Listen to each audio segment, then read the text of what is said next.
আওয়ামী লীগের জনপ্রিয়তা বেড়েছে, তারপরও কোটি কোটি মানুষের ভোটাধিকারকে বছরের পর বছর হরণ করেছে। আরে বেটা, তোর যদি সাহস থাকে যে বাংলাদেশে ফিরায়, ডক্টর ইউনূস অবৈধ। এ যেন মুদ্রার এপিটোপিট। বিএনপিকে ঘায়াল করতে অন্যায় অবিচার, নিপীড়ন, বিচারের নামে বিরুদ্ধে মিথ্যা মামলা হয়েছে। ক্ষমতা পেল স্বৈরাচার শেখ হাসিনা, কিভাবে এই অসম্ভব কাজটা সম্ভব হলো?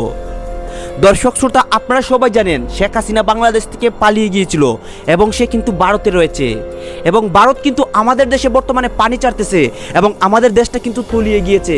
এখন আমরা একটা নিউজ কি শুনতে পারছি, শেখ হাসিনা ক্ষমতা পেয়েছে এবং তাকে নিয়ে কিন্তু অনেকেই অনেক রকম কথা বলতেছে। দর্শক শ্রোতা, আওয়ামী লীগের নেতাকর্মীদের বক্তব্য শুনলে আপনারা অবাক হয়ে যাবেন, এবং এই নিয়ে ডক্টর ইউনূস কি বলেন এবং বর্তমান সমন্বয়করা কি বলেন শেখ হাসিনাকে নিয়ে এবং বাংলাদেশের বর্তমান পরিস্থিতিকে নিয়ে।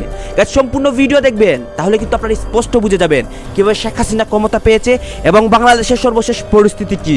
সম্পূর্ণ ভিডিও দেখবেন, এরপর আপনাদের গুরুত্বপূর্ণ মতামত করবেন কমেন্ট বক্সে। এর আগে কেউ শেখ হাসিনাকে নিয়ে এবং বাংলাদেশকে নিয়ে বাজে মন্তব্য করবেন না। এই যে কথা এদেশের মানুষ শুনে না, তাদের কিছু লোক আছে তারাই নাচানাচি করে। কার নেতা কোথায়? এতিমের অর্থ আত্মসাৎ করে খালেদা জিয়া জেল। অগ্রভাগ মাত্র দেশের রন্ধ্রে রন্ধ্রে ঢুকে গেছে দুর্নীতি। এমন এক দেশে আমাদের দেশ রূপান্তরিত হয়েছে যেখানে স্বৈরাচারের পিয়নও দুর্নীতির মাধ্যমে 400 কোটি টাকার সম্পদ করার মতো অকল্পনীয় কাজ করে গেছে নির্বিবাদে। শিক্ষা খাতকে পঙ্গু করে দিয়েছে। এরকম অগ্নি সন্ত্রাস করতে যায়, বাসে আগুন দিতে যায়, ওইগুলিকে ধরে ওই আগুনেই ফেলে দেবেন, তাহলে যদি ওদের শিক্ষা হয়। আপনারা জানেন সেই 17 বছরে কত অত্যাচারিত মানুষ হয়েছে। 300 আসনে 300টা জল্লাদ তার হয়েছিল। এমন কোন অপকর্ম নাই এই আওয়ামী লীগের দালাল আর আওয়ামী লীগের স্বৈরাচারী সরকারের এমপিরা বাংলাদেশে করে নাই। 17 বছরের এই অন্যায়ের কথা আমি 17 মিনিটে শেষ করতে পারবো না। শুধু অগ্নি সন্ত্রাস করে মানুষকে হত্যা করার যে ইতিহাস, এদের ইতিহাস শুরু হয়েছে সেই 75 সাল থেকে। এদের ইতিহাস শুরু হয়েছে 21শে গ্রেনেড হামলা থেকে। আমরা গর্ব, আর কেউ এসে খালি ভেঙে সব তাবা তাবা করে দেবে আর আমার দেশের মানুষকে কষ্ট দেবে।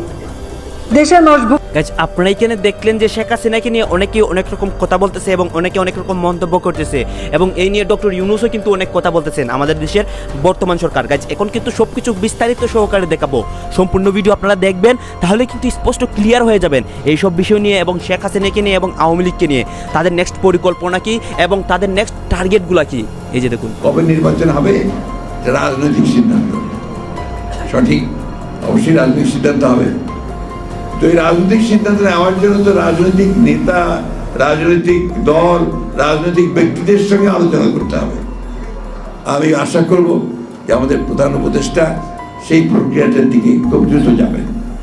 জনগণের সাংবিধানিক ক্ষমতা ও অধিকার দুঃশাসন, দুর্নীতি, অন্যায় অবিচার, নিপীড়ন, বিচারের নামে প্রহসনের মাধ্যমে জনসুরক্ষা বিপন্ন করেছে।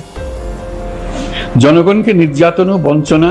তখন কিন্তু যে কোনো জায়গায় আজরাইলের জন্ম হয়, তখন সে ইচ্ছা করে এই আজরাইলের কাছ থেকে হাঁটাহাঁটি করে। জননেত্রী শেখ হাসিনার পক্ষে কোনোভাবেই দুর্নীতিবাজদেরকে কন্ট্রোল না করলে বঙ্গবন্ধু সোনার বাংলা হবে না। গুলো বের হতে পারেনি কিংবা সংশোধন হয়নি বলে দেশে আজকে এই অবস্থা। দেশকে এগিয়ে নিয়ে যেতে হলে অবশ্যই এই সুযোগটি দিতে হবে।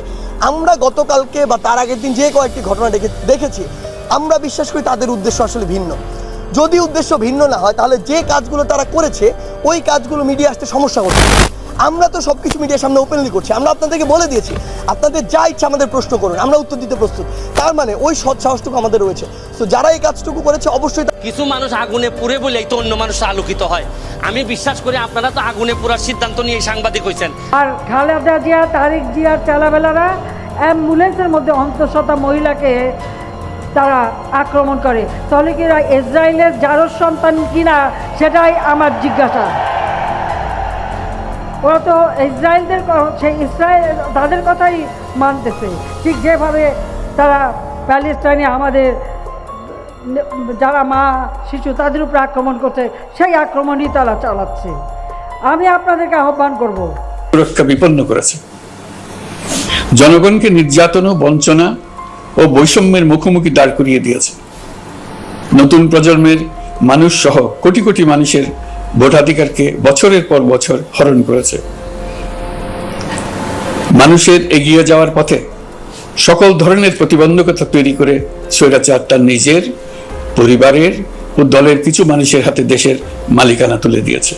প্রিয় দেশবাসী, কিন্তু এই দ্বার প্রান্তে দাঁড়িয়েই আমাদের গড়তে হবে স্বপ্নের বাংলাদেশ, বৈষম্যহীন, শোষণহীন, কল্যাণময় এবং মুক্ত বাতাসের রাষ্ট্রের যে ততক্ষণ পর্যন্ত সরকার যেন নির্বিঘ্নে কাজ করতে পারে, কোনো যেন দেশে বিশৃঙ্খলা না হয়, সেই বিষয়ে আমাদের খেয়াল রাখতে হবে।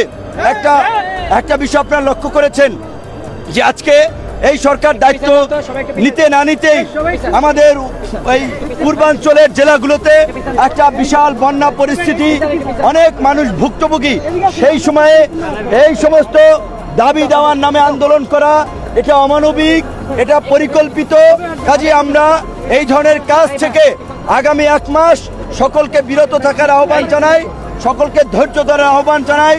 ছাত্র জনতা সকলকে শান্তি শৃঙ্খলা বজায় রেখে আইন শৃঙ্খলা পরিস্থিতি স্বাভাবিক করতে প্রশাসনকে সহযোগিতা করা এবং ভুক্তভোগী এই বন্যা আক্রান্ত এলাকা সহ যেখানেই মানুষ ভুক্তভোগী হচ্ছে তাদের পাশে দাঁড়ানো। আমরা বাংলাদেশের দ্বিতীয় জন্ম এসে আমরা আপনারা যদি আমাদেরকে যথাযথ রাষ্ট্র পুনর্গঠনের সময় না দিয়ে গত 16 বছরের ব্যর্থতার দায়ভার আমাদের উপরে চাপিয়ে দিয়ে আপনারা এক ধরনের আমাদেরকে ব্ল্যাকমেল করেন, তাহলে আমরা মনে করব আপনারা রাষ্ট্র পুনর্গঠনে আমাদেরকে সহায়তা না করে বরং আপনারা ষড়যন্ত্র করছেন। আপনারা আপনাদের জায়গা থেকে আমরা আহ্বান জানাবো সকল কর্তৃপক্ষে, সরকারি প্রতিষ্ঠান, বেসরকারি প্রতিষ্ঠান সবাইকে আহ্বান করব এই অন্তর্বর্তীকালীন সরকারকে রাষ্ট্র সংস্কারে যথাযথ এবং পর্যাপ্ত সময় দিন।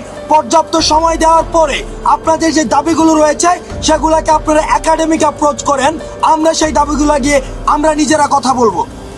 দুর্নীতির আখড়া হিসাবে পরিচিত দ্বিতীয়ত দুর্নীতি সরকার আসার পর থেকেই জনগণের আস্থা বিশ্বাস আমরা অর্জন করেছি, বরং জনপ্রিয়তা আরো বৃদ্ধি পেয়েছে। এতদিন কোথায় ছিল? এটা চক্রান্ত না হলে তো না, এটা চক্রান্ত। কারণ আজকে এই সরকারকে আগে স্থিতিশীল হইতে দিতে হবে, তাদের সময় দিতে হবে। সাধারণ শিক্ষার্থী আমাদেরও তো বয়সের একটা ব্যাপার আছে। আমাদের এখন দেখেন আজকে আনসারদের থাকার কথা ছিল কোথায়? আজকে তারা রাষ্ট্রীয় ভলেন্টিয়ার, তাদের থাকার কথা ছিল উদ্ধার অভিযানে। আজকে সেনাবাহিনী না, শুধু আজকে আমাদের ছাত্রছাত্রী, হাজার হাজার ছাত্রছাত্রী। দর্শক শ্রোতা, আপনারা তো দেখলেন অনেকে কিন্তু এই স্বৈরাচার শেখ হাসিনাকে নিয়ে অনেক কথা বলতেছে। এই নিয়ে বিপিন নূর কথা বলতেছে, ডক্টর ইউনুস কথা বলতেছে এবং সমন্বয়ক যারা আছে তারাও কথা বলতেছে। দর্শক শ্রোতা, এই শেখ হাসিনাকে নিয়ে আপনাদের মতামত কি? আপনারা কি চান শেখ হাসিনা দেশে ফিরে আসুক? এটা কিন্তু অবশ্যই কমেন্ট বক্সে লিখবেন এবং আপনাদের কাছে কিন্তু আমার একটা রিকোয়েস্ট থাকবে, আমার চ্যানেলটি অবশ্যই সাবস্ক্রাইব করবেন। ধন্যবাদ।